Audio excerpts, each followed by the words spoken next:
Just a stone's throw from tech giants in the Silicon Valley sits a quiet flower farm tucked in the Los Altos foothills. We're a small little property, but I feel like we're big in the sense that we can share floral farming and doing something really different to get away from the hustle bustle stress of not just tech, but work in general. Charmaine Turbow is the green thumb behind the unassuming Turbow Farms. The mission behind Turbow Farms would be essentially the three words that really describe our farm: cultivate, gather, and create. Cultivate in the truest sense of growing flowers. Gathering, not only gathering the blooms, but also gathering people and bringing them together so that we can teach them how to create something beautiful. Our kids have been able to grow with us in this whole process, and that they're continuing on to grow with us, and that they're excited about the farm as well, and as much as we are.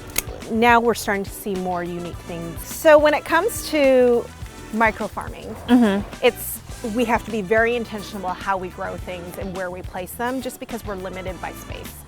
And one of the biggest things is that we wanted to micro farm, but at the same time have space for our kids to run. Right. Have their friends here, have our animals, and so we have to be very, very planned and in some ways methodical. The small family-run farm planted its roots in 2018 by tucking their blooms into the way they live, utilizing the existing native greenery in their yard and adding as they continue to grow.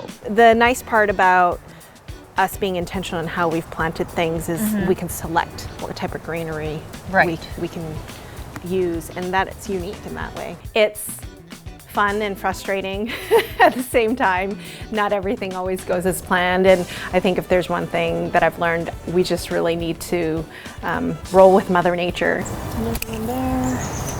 You know, I grew up with my mom growing, she's gonna kill me for saying this, the really strong, pungent red geraniums.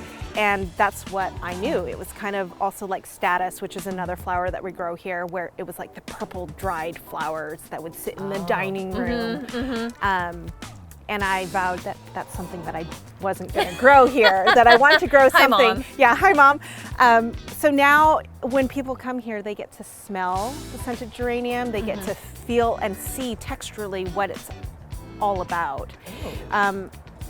And how different it is from my mom's geraniums. Growing both common and not so common flowers, Turbow Farms shares their harvest through on-site workshops. I would think it's unique because we're pulling it from our own property. It's not like the standard. Right.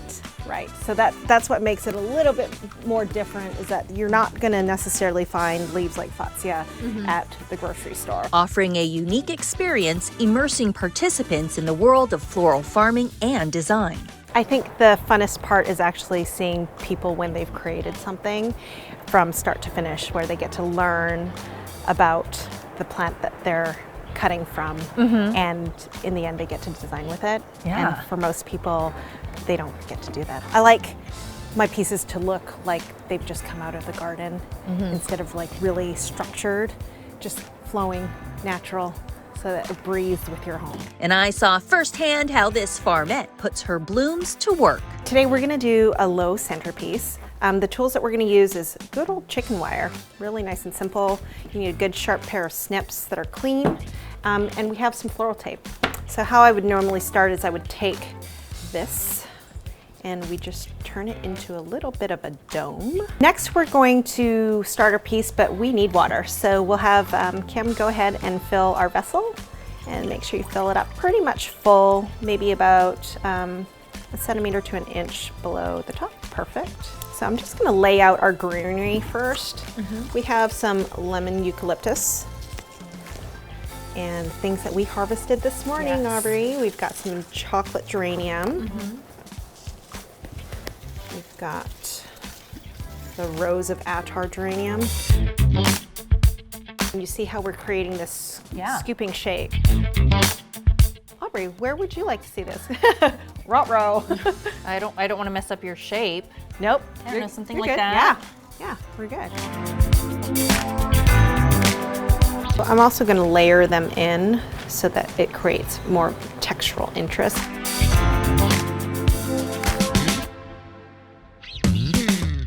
It could be as simple as this.